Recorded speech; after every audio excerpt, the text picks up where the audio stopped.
Hello അസ്സാം വലൈക്കും. അപ്പോൾ നമ്മൾ ഇന്നത്തെ വീഡിയോ പച്ചമഞ്ഞൾ പറിക്കണതാട്ടാ. നമ്മളന്ന് ഒരു കസ്തൂരി മഞ്ഞളിൻ്റെ വീഡിയോ ഇട്ടുണ്ടായിരുന്നു. അപ്പോൾ അതിൻ്റെ ഒപ്പം തന്നെ നമ്മൾ നട്ടതാട്ടാ ഈ പച്ചമഞ്ഞളും. പക്ഷേ ഇഞ്ചിയും കൂടെ അതിൻ്റെ കൂടെ നമ്മൾ നട്ടുണ്ടായിരുന്നു. പക്ഷെ അത് ഇഞ്ചി നമുക്കൊന്നും കിട്ടിയില്ല. എന്താ കാര്യം എന്നറിയില്ല. ഇനി പറിക്കേണ്ട ടൈം കഴിഞ്ഞിട്ടാണോ എന്നറിയില്ല കേട്ടാ, ചീഞ്ഞ് പോയതാണോ അറിയില്ല. പക്ഷെ നമ്മൾ നട്ട അതേപോലത്തെ ഒരു പീസ് മാത്രമേ നമുക്ക് ഇഞ്ചി അതിൽ നിന്ന് കിട്ടിയുള്ളൂ.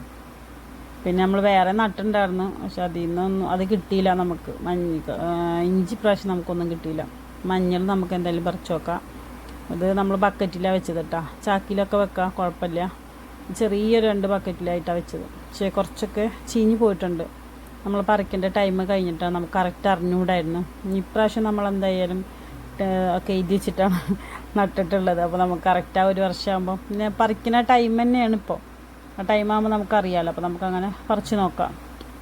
അപ്പോൾ ഇപ്രാവശ്യം നമ്മൾ മഞ്ഞൾ കിട്ടി. ഒരുപാടൊന്നും കിട്ടിയില്ല, എന്നാലും ഒരു കുഞ്ഞി ബക്കറ്റിലേ നമ്മൾ നട്ടത്. അപ്പോൾ ആ ബക്കറ്റിനനുസരിച്ചിട്ട് നമുക്ക് അത്യാവശ്യം കിട്ടിയിട്ടുണ്ട് കണ്ട.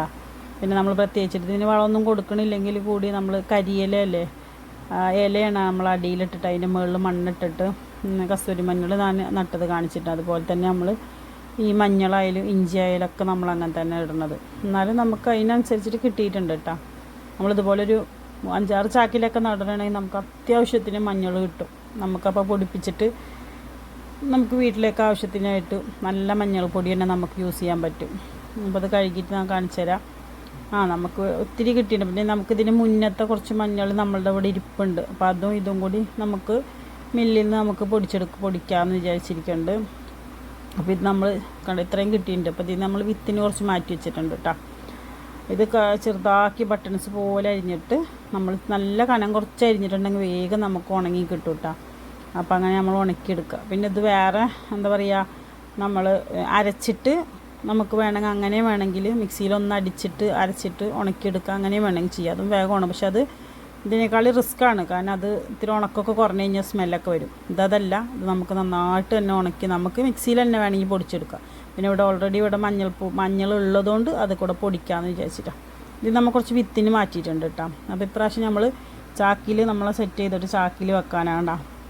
ഒരു 3-4 ചാക്കിലാക്കിയിട്ട് നമുക്ക് നട്ടു കൊടുക്കാം. ഞാനിവിടെ ബക്കറ്റിലും ചാക്കിലൊക്കെ തന്നെ ഇട്ട് ഇവിടെ ഉണ്ടാക്കുന്നത്. അത്യാവശ്യം നമുക്ക് എല്ലാം കിട്ടാറുണ്ട്. ചേന കിട്ടിയിട്ടുണ്ട്, ചേമ്പ്, കുറുക്ക, പിന്നെ അങ്ങനെയെല്ലാം എല്ലാം കിട്ടിയിട്ടുണ്ട് കേട്ടോ. ഇത് നമുക്കിവിടെ വീട്ടിൽ മുളച്ച് വന്നതാണ് ഉരുളൻകിഴങ്ങ്. അപ്പോൾ അതൊന്നും നട്ടുണ്ട് 2-3 ചാക്കിലാക്കിയിട്ട്. അത് 4 മാസമാണ് നമുക്ക് പറിക്കാം.